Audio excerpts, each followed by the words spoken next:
Assalamualaikum warahmatullahi wabarakatuh. Waalaikumsalam warahmatullahi wabarakatuh. Oke, gimana kabarnya teman-teman mahasiswa semua? Sehat? Tetap semangat ya? Oke, mari sebelum kita memulai pertemuan kita kali ini, mari berdoa dengan cara masing-masing. Berdoa dipersilakan.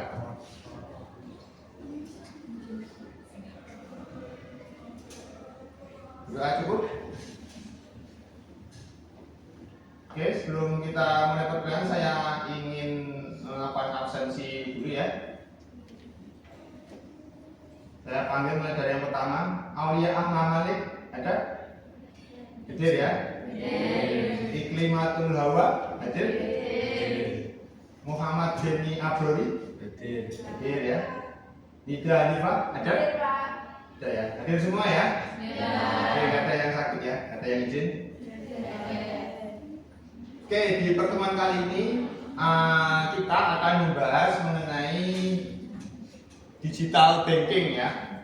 Nah, sebelum kita masuk membahas mengenai digital banking, barangkali kita refresh sejenak ya pengertian dari perbankan itu sendiri, yakni sebagai lembaga intermediary ya. Ada yang tahu makna dari lembaga intermediary itu apa? Intermediary adalah lembaga yang menjembatani ya, sebagai jembatan antara pihak yang kekurangan dana dengan pihak yang kelebihan dana. Jadi namanya aja adalah intermediary, artinya dia menjembatani antara orang yang kelebihan dana yang duitnya banyak gitu ya dengan orang yang kekurangan duit ya. Jadi kan kalau kita mau ke bank itu kan tujuannya pasti biasanya cuma dua ya, yaitu apa? Kalau nggak menabung ya meminjam. Nah, disitulah yang namanya lembaga intermediary gitu ya. Nah, di pertemuan ini ya nanti kita akan belajar mengenai ini ya. Jadi tujuan pembelajaran kita adalah akan mempelajari mengenai konsep dasar dan sejarah digital banking ya, bisa Anda lihat di slide-nya itu. Terus kemudian kita nanti akan menganalisis perbedaan antara bank digital dan bank tradisional. Terus kemudian mengidentifikasi manfaat dan tantangan digital banking bagi konsumen dan industri perbankan, dan mengembangkan kemampuan berpikir kritis dan analitis terhadap masa depan industri perbankan digital. Gitu ya. Oke, kita masuk ke materi digital banking ya. Mungkin kita mulai dari definisinya dulu begitu ya. Nah, oh ya, sebelumnya sebenarnya ini adalah video. Saya sudah buat versi videonya ya. Sudah saya buat upload, sudah saya upload di kelas. Jadi saya harap teman-teman tadi malam minimal begitu ya sudah menonton videonya dan sudah kalian putar, sudah kalian pahami. Nah, jadi saya harap kalian menjadikan kelas ini hanya sebagai ajang semacam konfirmasi gitu ya. Jadi kalian sudah mempelajari sebelumnya, jadi mungkin kalau misalnya ada yang kurang paham begitu, tinggal ditanyakan di kelas gitu ya, dan tinggal ditanyakan kepada teman-teman ataupun mungkin juga kepada saya gitu ya. Nah, tetapi barangkali mungkin akan saya refresh lagi, akan saya perjelas lagi ya, mulai dari definisinya ya. Nah, di situ dituliskan bahwa yang namanya digital banking adalah bank singkatnya yang melayani segala macam aktivitas perbankan itu melalui digital ya, atau bahasa gampangnya begini aja. Bank digital itu adalah bank yang tanpa kantor cabang fisik gitu ya. Nah, jadi kalau Anda menemui sebuah bank begitu ya, ada mungkin Anda download di aplikasi gitu ya, tetapi kalau tidak ada kantor fisiknya gitu ya, nah maka itu disebut dengan digital banking gitu. Jadi mungkin kalau definisinya terlalu panjang gitu ya, definisi paling mudahnya adalah digital banking itu adalah bank tanpa kantor cabang fisik gitu ya. Nah, bagaimana sih awal mula bank digital ini itu ada begitu ya? Di situ kita bisa melihat dari sejarahnya dari tahun sekitar 80-an gitu ya. Jadi di tahun 80-an itu mulai dikenal yang namanya ATM ya. Nah, ini mungkin adalah bentuk pertama dari digitalisasi atau elektronifikasi dari dunia perbankan ya. Jadi orang mulai memanfaatkan elektronik untuk mengakses layanan perbankan begitu. Nah, terus kemudian di tahun 90-an itu mulai dikenal yang namanya internet banking ya. Tetapi jangan dibayangkan bahwa internet banking di tahun 90-an itu seperti internet banking zaman sekarang ya, yang sudah advance ya. Mungkin karena sekarang itu teknologinya sudah maju begitu ya, jadi semua mungkin layanan perbankan bisa dilayani ya. Tetapi kalau internet di tahun 90-an ya itu masih sangat sederhana ya. Jadi jangan Anda bayangkan seperti sekarang, karena internet itu kan memang dimulai dikenalkan kepada dunia ya, itu mulai tahun 90-an gitu ya. Jadi orang mungkin mulai berpikir bahwa oh, sebenarnya internet ini bisa digunakan untuk mengakses perbankan gitu. Nah, terus kemudian tahun 2000-an, nah ini muncul mulai ramai begitu ya, namanya telepon genggam ya. Nah, telepon genggam dulu rajanya adalah Nokia gitu ya. Di sini ada yang pernah memakai Nokia? Tidak ada ya. Sudah lewat zamannya kalian semua ya. Saya dulu termasuk generasi awal memakai Nokia gitu ya. Nah, itu memang mulai ngetrennya yang namanya handphone gitu ya. Nah, maka dari itu lagi-lagi orang mulai berpikir bahwa bagaimana caranya mengakses layanan perbankan itu lewat handphone ya. Nah, maka mulai muncullah yang namanya mobile banking. Tapi ya lagi-lagi jangan dibayangkan bahwa mobile banking di zaman dahulu itu seperti mobile banking sekarang yang sudah sangat canggih. Dulu masih sangat basic gitu ya. Jadi kalau dulu kan belum ada Android ya, belum ada aplikasi. Jadi kalau kita mau mengakses layanan itu ya lewat SMS ya. Jadi kita seperti kalau Anda ngecek pulsa tapi lewat SMS itu ya ada kodenya gitu ya. Nah, zaman dulu seperti itu. Misalnya kita mau ngecek saldo, mungkin mau transfer gitu. Seperti itu ya. Nah, terus kemudian di tahun 2010, nah ini barangkali mulai orang itu internet ini mulai banyak digunakan oleh masyarakat ya, termasuk di Indonesia. Ini tahun 2010-an itu mulai merata gitu ya. Dan mulai ada yang namanya telepon pintar ya atau smartphone gitu. Nah, maka dari itulah kemudian muncul suatu bentuk atau perusahaan pertama yang menawarkan digital banking ya, namanya adalah Revolut ya, ini di Inggris. Terus kemudian ada N26 ini di Jerman, dan Monzo ini juga kemungkinan di Inggris. Dan kalau di Indonesia ini agak jauh ya, kemungkinan tahun 2000 berapa ya, Genius itu ya. Jadi Genius itu adalah bisa dikatakan bank digital pertama di Indonesia.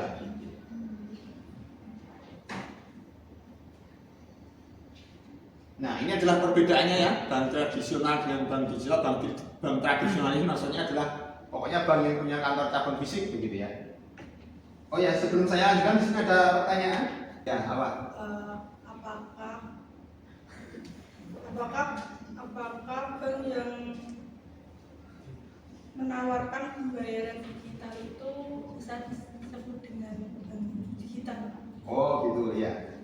Oke, pertanyaan bagus nih. Ini barangkali mungkin pertanyaan bagi sebagian orang begitu ya.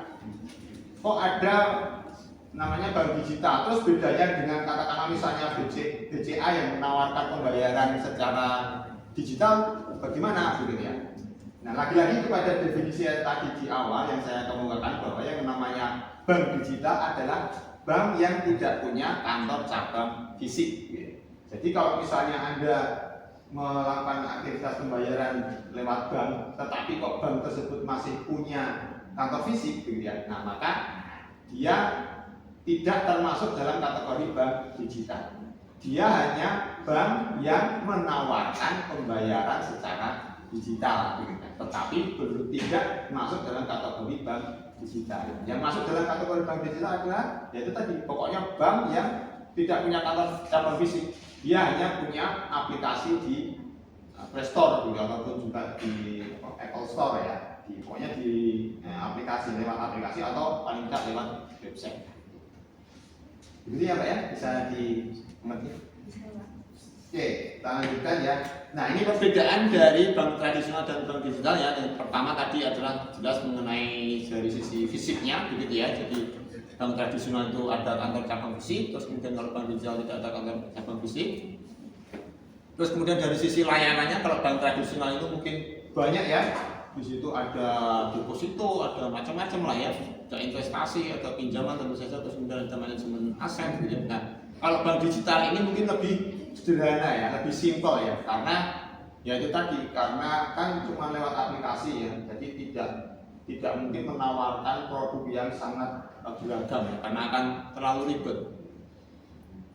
Terus kemudian kalau dari sisi operasional ya jelas tadi masih ada kaitannya dengan kantor cabang fisik tadi. Kalau misalnya bank itu kan kalau ada gedungnya ya, entah dia nyewa ataupun entah dia bangun sendiri atau beli begitu ya, itu kan pasti ada biaya operasional gedungnya. Nah, jadi dia ada biaya untuk merawat aset gedungnya itu ya. Nah, sedangkan kalau bank digital karena dia tidak punya kantor cabang fisik, maka dia tidak ada biaya untuk merawat kantor fisiknya itu ya. Jadi jatuhnya nanti harusnya akan lebih murah dari sisi operasional gitu ya.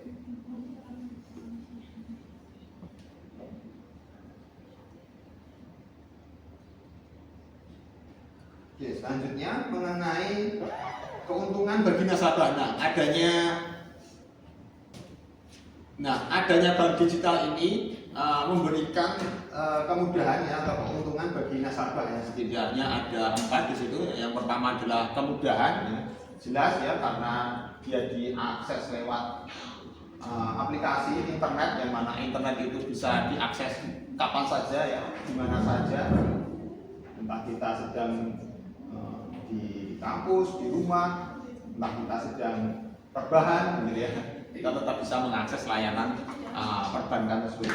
Jadi sangat mudah. Terus kemudian biaya rendah, nah itu tadi yang saya sampaikan, karena tidak ada biaya perawatan secara fisik gitu ya, nah maka biaya operasionalnya menjadi lebih rendah. Nah itu diharapkan kalau bank itu tidak mengeluarkan biaya untuk fisik, maka nanti jatuhnya adalah dia bisa menawarkan tingkat bunga yang lebih rendah kepada nasabah. Nah, terus kemudian dari sisi aksesnya cepat begitu ya. Jadi ini seperti kalau misalnya kita mengajukan pinjol begitu ya. Dalam mengajukan pinjol itu dalam hitungan jam itu sudah bisa langsung cair begitu ya. Nah, beda kalau misalnya kita kalau datang ke bank begitu ya, itu kan kadang bisa lama ya. Kita harus mungkin menyiapkan dokumennya ya, harus fotokopi macam-macam, video tanda tangan, dokumen segala macam, nanti diproses, dinaikkan ke mungkin direkturnya, di review dulu di ACC gitu ya. Di digital banking, nah itu semuanya di bypass begitu ya. Kita tinggal isi form, kita tinggal upload, kita tinggal foto, nah langsung mungkin dalam hitungan jam 1-2 jam. Kalau misalnya katakanlah kita mau pinjam uang begitu ya, itu bisa langsung cair, jadi sangat cepat. Terus kemudian layanan personal, nah ini karena kalian itu kalau menggunakan aplikasi itu dalam tanda kutip pasti dimata-matain gitu ya. Jadi kalian nge-search-nya itu apa gitu ya. Jadi mereka itu tahu. Jadi kalau misalnya kalian lebih seneng melihat produk tabungan misalnya gitu ya. Kalian kalau buka aplikasi digital banking misalnya Bank Jago ya, Bank Jago Syariah gitu ya. Itu kalian mungkin lebih senangnya buka produk-produk tabungan gitu ya. Nah, maka nanti kalian akan si Bank Jago Syariahnya tahu bahwa oh, ternyata nasabah ini adalah sukanya produk tabungan ya. Karena dia sering banget buka produk tabungan. Nah, maka nanti dia Bank Jago akan menawarkan produk-produk yang hubungannya dengan produk tabungan. Nah, sebaliknya kalau misalnya kalian itu sukanya kok buka-buka produk yang sifatnya itu ingin nyari pinjaman gitu ya. Nah, maka si Bank Jago Syariahnya juga tahu bahwa oh, ternyata nasabah ini sedang nyari pinjaman gitu ya. Jadi akan ditawarkan produk-produk yang kaitannya dengan pinjaman. Oke, selanjutnya ada pertanyaan mungkin? Pertanyaan yang kedua. Ya, apa? Tadi kan Bapak sudah menjelaskan perbedaan antara bank digital dengan bank tradisional. Ya. Bicara soal bank digital, tahun demi tahun di Indonesia perkembangan bank digital itu mengalami pertumbuhan atau kenaikan seperti halnya kayak Cbank, Bank Jago maupun OVO dan lain sebagainya. Terlebih digital itu cukup legit. Di antaranya biayanya murah dan aksesnya lebih mudah dijangkau oleh masyarakat. Nah, yang ingin saya tanyakan itu apakah keberadaan bank digital itu akan memberikan dampak atau menggantikan adanya bank tradisional di Indonesia? Oh, oke. Jadi si Mas siapa tadi namanya? Mengatakan Fajar. Mengatakan Pak Zahra. Tadi menanyakan apakah gampangnya bank digital itu akan menggantikan bank tradisional, gitu ya. Nah, ini gimana menurut teman-teman? Ada yang mau mendekati?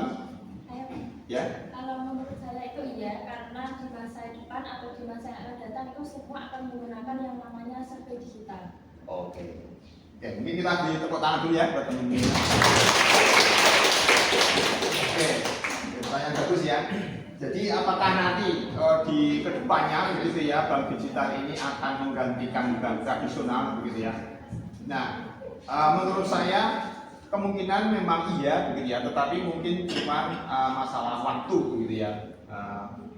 Mungkin kalau dalam waktu dekat itu belum bisa begitu ya, karena mungkin akses penetrasi internetnya juga belum merata, terus kemudian masyarakat kita dari sisi melek digitalnya juga belum terlalu bagus karena mungkin generasi kita itu masih banyak yang generasi old ya. Masih banyak yang generasi tua ya. Generasi tua ini masih mengakses perbankan itu lebih suka kepada yang konvensional, artinya yang berbau-bau fisik ya. Mungkin nanti kalau kalian ini teman-teman ini yang masih muda, terus kemudian nanti besok kalian sudah gantian menjadi generasi tua gitu ya. Tetapi kan kalian sekarang ini sudah mulai digital gitu ya. Nah, karena sekarang kalian sudah mulai digital, mungkin 20 atau 30 tahun lagi ya pasti nanti kalian akan mungkin tetap mengaksesnya secara digital. Ya, artinya bahwa mungkin kemungkinan bahwa bank digital ini akan menggantikan bank tradisional itu ya bisa saja seperti itu. Gitu ya, Mas. Ya. Terima kasih, Pak. Oke. Nah, ini saya sudah pernah melakukan penelitian gitu ya, yang meneliti mengenai tingkat adopsi bank digital di kalangan milenial di Kudus ini ya. Nah, hasil yang saya temukan adalah bahwa ternyata faktor terbesar ya yang membuat seseorang itu di sini adalah generasi milenial. Faktor terbesar yang membuat generasi milenial itu mau menggunakan atau mengadopsi memakai digital bank itu adalah karena faktor kemudahan ya. Jadi memang karena bank digital ini dinilai mampu memberikan kemudahan ya, sehingga semuanya itu menjadi lebih gampang ya. Nah, itu hasil penelitian yang saya lakukan. Nah, ini adalah contoh-contoh bank digital ya. Tadi sempat saya sebutkan. Di Inggris itu ada namanya Revolut, terus kemudian di Jerman N26, terus kemudian di Inggris lagi juga ada yang namanya Monzo. Nah, di Indonesia ada yang namanya Genius. Dan mungkin kalau yang syariah itu ada Bank Jago itu ya, Bank Jago Syariah seperti itu.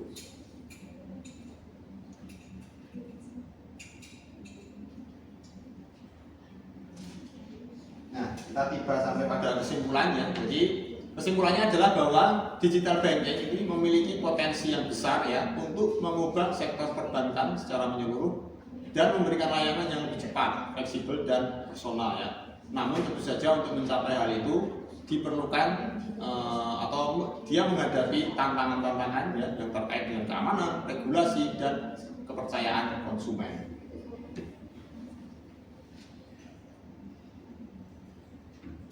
Oke, terakhir mungkin saya akan memberikan tugas ya. Jadi tugasnya adalah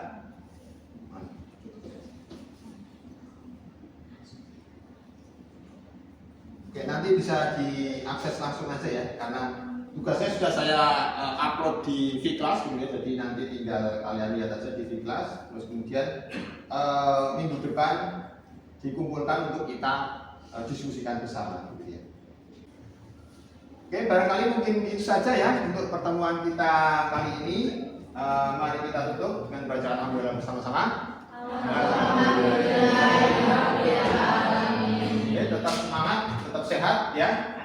Sampai jumpa minggu depan. lanjutkan. Saya akhiri.